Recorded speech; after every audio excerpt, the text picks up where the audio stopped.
Broadcasting from the business capital of the world, this is the Podcast Business News Network. So we haven't even really started, and already I've gotten in trouble. And she is a Feng Shui expert. She is wonderful, knows her stuff, also knows Chinese astrology. Aelita Leto joins us. How are you today? I'm very good, Steve. You make me work. So here's the thing. We didn't even get going before we even went on air. And by the way, you might be listening to the podcast. You might be watching the podcast. So before we even start, Aelita looks and says, the door's open. So in the back, I have the door to my office. And apparently that's not a good thing. I don't know. What did I do wrong? Well, you're depleting your subconsciousness. You're consciously right now talking to me, right? Yeah. Mm-hmm. What if I make a face? Okay. There's somebody at your door. At that door? Yeah. Explain. What do you mean there's somebody at the door? So if you would be a child, let's say I have teenagers, and if I want to check on them to make sure that they are on their screens and they're doing the right thing. Yes. Then I want to be in charge. And that will be the best position to put them. Basically, the way you're sitting, and I'm a parent behind at the door. Okay, so you have no control, and your subconscious, let's say if you tune into your work in a daily basis, right? Your energy pool is in front of you, or we right now communicating. Sure. Who is really protecting you from the back at this point? Your your intuition, your kind of all your senses that are engaged, right? Agreed. Yeah. Sometimes when people are sitting in not the appropriate, not taking a really full advantage of the windows, their views, their doors, kind of being we call in feng shui like as a power position. So you are not in charge. Because I left the door open and potentially you don't know what's coming in, what's coming out. You are basically leaving your side or back vulnerable. So I mean, there's nothing in that room except computer, desk, things like that. But you're saying that energetically speaking, you're gonna make me get up and close the door. No, so this is a good thing. Because I can see your door, you'll be keeping an eye contact with me, and I'll protect you.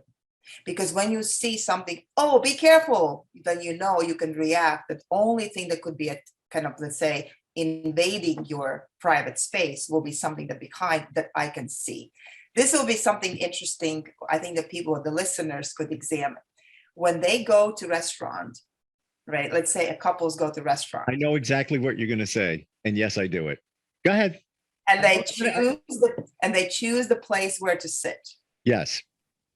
Typically the one who is a protector and who is overseeing always take a command position because, and then if I know that my partner or my, let's say the colleague or whoever I'm at that space, let's say if I allowing them or trusting them, I allow them to take the command position because I know I'm going to be safe and insecure. And I do that when I sit down. I'm the one that picks the seat to watch the door. A lot of people say that's an Italian thing too. Well, whatever. But I think this is not as much. Maybe the Italians being loud and proud about it. Maybe, I don't know, but I find myself wanting to see who's coming in, and I don't know why, but I do. Well, but then on the other hand, let's say if we can also select our seating when we can have a really solid back wall, or kind of like sometimes seatings in a booth, right? In a booth, then you kind of conclusively that really engages you, that you can enjoy your dinner or lunch, or you can enjoy your companionship, and you don't think about the surroundings. So the spaces that you choose, if you want to be a protector all the time, then at what point are you relaxing? You're really not, because you're always on guard. Because so on guard, and sometimes you're consciously on guard, and sometimes you at all time subconsciously on guard. Like right now, working in this position, because by nature, you're like character, like you are not, it's our natural instinct being that position of like safe and secure. Of course, you have another room there, but I don't. I don't know that how safe. I will be watching out for you, so you can trust me. So in other words, you got my back. I got your back. Like literally. All right. Today we're going to talk about, aside from now that I got scolded, today we're going to talk about ancestry and what that means and some fascinating things that you're going to bring to light connected to Feng Shui. Well, in my practice in the past 20 years, practically doing Feng Shui, many times when I'm visiting clients' home or being in a space, sometimes I said that feels like Feng Shui is good, but sometimes the energetical component of the client, sometimes they feel depleted, energetically stuck, or like feeling, nothing really happening. And believe it or not, one of the questions that I have is, do you have any deceased like remains of your pets or your loved ones? Wow. And then when they say yes, then this is one of the keys. Sometimes it's not about physical space, about how the house is built and how house is decorated. Sometimes it is about keeping the remains of the pets or loved ones on their mantles or on their shelves, on their offices, like right in front. I have a lot of like these situations that has been one of the triggering points to improve the Feng Shui or to improve clients' life is by suggesting to finding the closure, because that means there's something is like kind of unfinished life cycle. So, okay, let's break this down a little bit more. So you're saying that if you have a loved one's ashes in an urn on a mantle or on a desk or somewhere in your house, and it could be even a pet that you just said, or human remains, not a good thing. That's to have that there. It's not as much good or bad. Question would be, is it appropriate? And how does that thing is really functioning in your physical space based on the Feng Shui? And then you can also ask the question, why do we in the world we have a commemorate way of having a cemetery? So why do we have the temples for deceased? Why do we make offerings, or isn't sometimes the photo or image or art piece is better to reminding about ancestral chi or somebody, let's say, who passed, instead of holding in a physical space that boxes of ashes? I can understand that aspect of maybe within the first year after passing, but when it's after that I believe there's something that is affecting, because it's a yin environment. When you are not alive, you are yin, in a form of yin. And a form of yin is you can be immersed to the earth or into water. It depends what's the culture, what's the belief system is. But when you're kind of stuck in between, you are in a living environment, and if nobody prays over you, or there's no candles here, or there's what does it mean when you see that? It could be depressive. It Sure. could be sad, because there's no symptoms. Like, so maybe it's better to tell you an example. I have several examples on my latest blog on my website. And one of the examples was, I came to the client's home. It was perfect. This beautiful mansion. And after 3 hours of consulting and trying to really, figuring out, I still did not know why I was there. I was still kind of having an intuitively feeling is there's something is still holding me back, right? And at the door, like nearby the hallway, I just said, well, it's kind of interesting. There's your Feng Shui, the Bagua map, and everything else. And it's kind of interesting. We are saying goodbye. at the area of the related to the ancestral chi. And the client instantly says, like, how interestingly you mentioned that. And she's opening the closet. And in the closet is the ash box of her father and the flag, the veteran's flag, has been there for 5 years. And she was stuck because she did not know what to do. What to do with those items? Yes. You know And what? that's I agree with that. And it's almost as we feel guilt if we do anything, so we just leave it the way it is. but it's not I believe I was in that space because of her father. Because there was the feng shui is not only practically you moving the furniture, but you're working with energies, you're working with the spirits, you're working with the bigger concepts, right? So there was the feeling the client was depleted, the feeling like kind of low on energy. There was the unresolved, and I was in first astrology. There was unresolved ancestral chi, and that was the one of the years that she was able to really commemorate and find a location and finalize. The next day, what she did, we selected a day, we found the place. She found the place instantly. Next day, to find it in a beautiful cemetery in Napa. We selected a day to commemorate, to basically release the ashes. And even for the ceremony, the parents who were divorced, even they found, like, her mother came to commemorate and honor that. Wow. So in one effect, emotionally, in a spiritual level, in an energetical level, in a physical level, everything got harmonized and achieved. And now you have a place where when you go to connect to your father energy, when you need that support, it's not like you feel guilty, you're stuck in your closet in the doorway, but you go and you really transition and be and communicate. I have questions. This is very interesting. Let's say you don't take those ashes and put them in a cemetery. Mm-hmm. Some people like to bury them at sea. If you do that, now you just said that you can go to the cemetery to feel energized or feel connected to that loved one. If you put them in a body of water, can you go to the water and will it have the same effect? Yeah? Sure, because the water is conductive.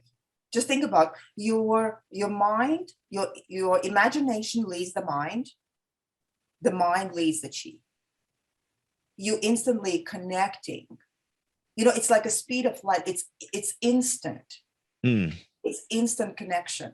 And if you find that moment of serenity, or think about how people also let's say, especially based on the US. I know that a lot of, as you know, I'm Latvian, and you sometimes think, like, how come that there's a lot of Latvians in Chicago, or how come there's Latvians in those certain areas? Because the land is speaking, because the landscape is very similar to the ancestral land.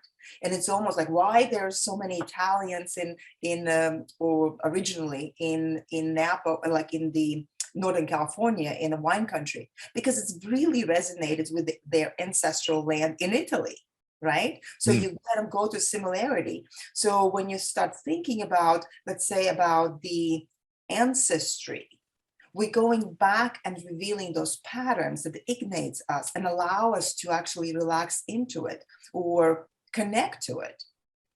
So I would say, as soon as you can, sometimes it really is about people's imagination and how you cultivate that and allowing yourself to transform. So it is a part of the feng shui as well. Well, I think it's fascinating. And would you say, in general, if somebody has remains from somebody in their home, that it could be potentially holding them back from moving forward with? Absolutely. Yeah, I can refer to my blog. You can read more to it. But there was the client whose partner suddenly passed away, and she had his remains. She called me. She actually, when she heard my talk about what to do with the ancestral ashes, she reached out to me and wanted to consult, and that's what I did. And she was ready to move on and to look forward to the new relationship in life because she was a fairly young lady. And I was like, how, if I would be a new potential partner, how would I feel coming in the living room that somewhere in a TV cabinet, nicely stacked with all the artifacts, there is the remains of the previous loved one. Not being disrespectful, but how would you, as a starting the new relationship, wouldn't that hold you back? Or wouldn't that be something awkward to stumble upon? Definitely awkward. Yeah. Right. Yeah. So, And you're going to want to talk about it. Like I would, if I walked into somebody's house, it was a new relationship, that's your and you mom. say, what happened? Right. Yeah. What happened? And you may be like, you were just like 5 years and you're already over it, like kind of understanding you want to move. And, he was such a great man, but is it appropriate? So one of my solutions was when we did when we make all the arrangements in the place, in the house, it was to honor remains, and at least to remove from the living space, the immediate living space, Hmm. immediate living room. And since on the property they had the beautiful redwoods, we had I suggested that you have like a really nice ceramic, or like maybe a large pot or vase or something, like could be protected, and temporarily, while could be set up the nice bench next to the redwood. There was a beautiful container that is, where you can put the ash container in it until you decide what the family wants to do, where you want to have a ceremony, etc. But at least it's not in your immediate living space. Okay. And then you make an effort. If you want to come out, it's like you want to bring the light, you want to burn the candle, you want to make an offering like incense, or you want to sometimes you miss the person or a pet so much, you make an effort to go to that place and connect heart to heart, spirit to spirit, right? So, and replace it with what we did as adjustment in the place where it was. They had a common beautiful art piece. There was a view of the sea in the Santa Cruz, and they replaced right on that above the mantle with a piece. And that was really a good pure beginning, because it was enough as a memory that you're not neglecting that relationship and you're purifying, but at the same time, it doesn't become as invasive in an interpretation when you want to start a new relationship. Would you say, Aelita, that it's okay to take it out of your living space, but put it in a closet? Or is it kind of the same anyway? Putting it there, no go. No, no, Mm. it means you're just like, okay, do you want to, like, what do you want to do when it's time to pass? What do you want to, what would you like to have done? Probably ashes and have my children Keep it in scattered by the water because I love the water. Okay, all right. And then what they can do is like take a beautiful image, right? Like on that space spot. Well, maybe sometimes you're gonna be traveling with your kids and you fell in love with the site. So Mm. you have a photo with your kids standing on that site. And then you can say, you know what? When my time is, this is the spot when I want to be released. Mm. And what they do what you want, but what they frame and keep as a momentum, instead of the boxes of ashes, they keep the photo from the place where you actually, as a living being, full body, been and stand and have those happy moments. What creates the better association and better memories? Absolutely. So, Whenever I see my mom's ashes, it's just like, I'm not like, hey, that's great. It's got a different meaning and feeling to it. But it's also, you feel that you don't want to disrespect that person. So then you hang on to them. Just in general, I'm talking in general. right. And one of the ways, if you, I'm completely understand people are pattern beings, they create attachments, they deep attachments, but you also have to kind of like limitations. If you do have if you need to commemorate, or if you need to honor that, The one way is you still need to cultivate. You need to pray over. You need to offer the candle. You offer the food. You remember them at their birthdays. Remember at their special days like Mother's. What did you do for Mother's Day? How did you remember your mom? Just before Mother's Day, walked into a local convenience store, and my mom loved this raspberry Danish, and a company makes it in this area. And I just looked at the Danish. I'm going to be honest. I looked at it and I started crying. And Okay, should have eaten. And she knew Okay. right away. Okay, so this will be one way. Let's say one way for you to honor that, it was to get the Danish, to pray over, Mom, I know you love this. This is for you. Yeah. You would indulge the aroma. You offer to her, because in the spirit, she's right there. And you joyously take the bite and you have the connection. I make you cry now. You could. Yeah. It is, but it makes sense. It's like, and when she first passed her first birthday, that's what we did. I got it. Perfect. That was kind of the thing, because it was still fresh back then. Hopefully the Danish was, but the passing was. And you know what? Even your mom, your biological mom has passed. Okay. There's still so many living moms around you on daily basis. Mm-hmm. Maybe that becomes your personal act of gratitude to any other potential, good act of motherhood, that you also can kind of give it as a gift. Because if somebody else did it and your mom would have done it, you almost like it's a pay, like a giving back. Pay it forward. Right? Yeah, it's paying forward. So you see when, I know not everybody has a traditions, or sometimes the thing is we are in the United States as a melting pot, and there's something to talk about.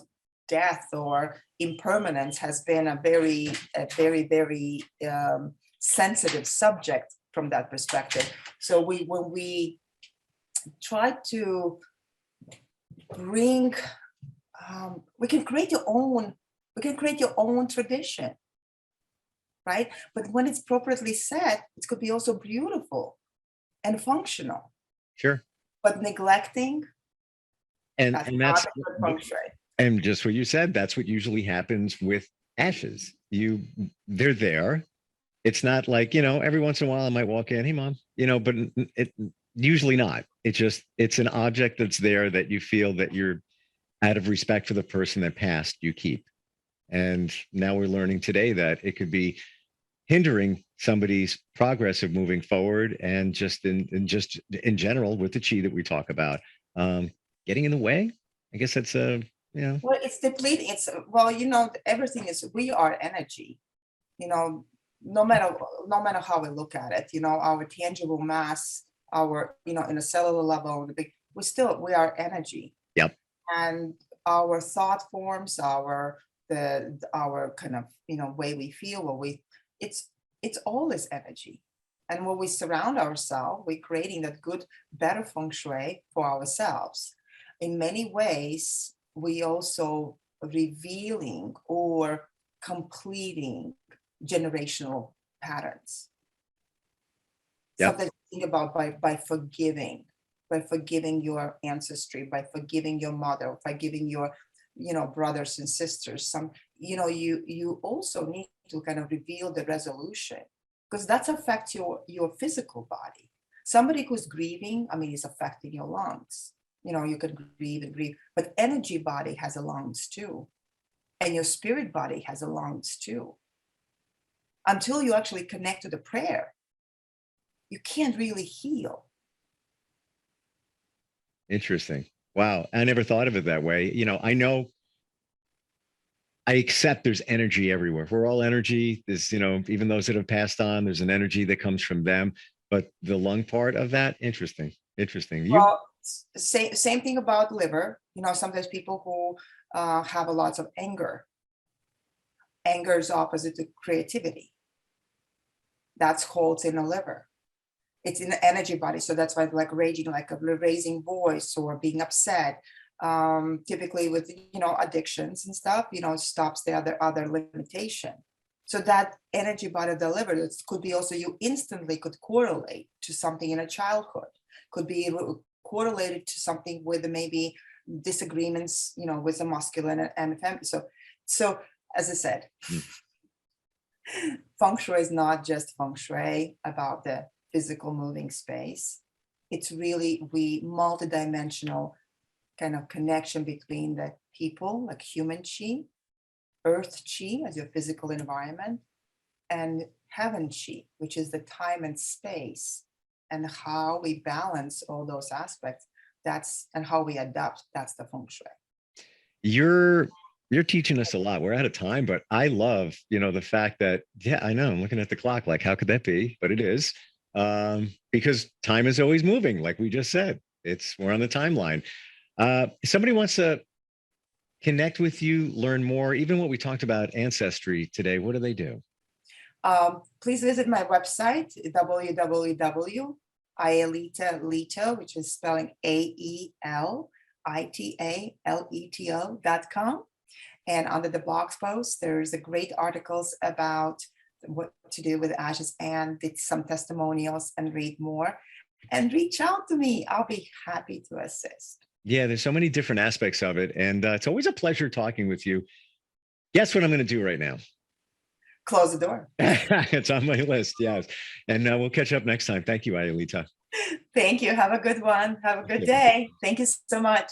Thank you. We'll be right back. Are you looking for even more of the podcasts and hosts that you love? The Podcast Business News Network is proud to announce that you can now listen live on the MyTuner Radio and online Radio Box apps for iOS, Android, and the Amazon App Store. Or check us out online. Search for Business News Network on mytuner-radio.com or search Podcast Business News Network on onlineradiobox.com/US so you don't miss a minute of the action.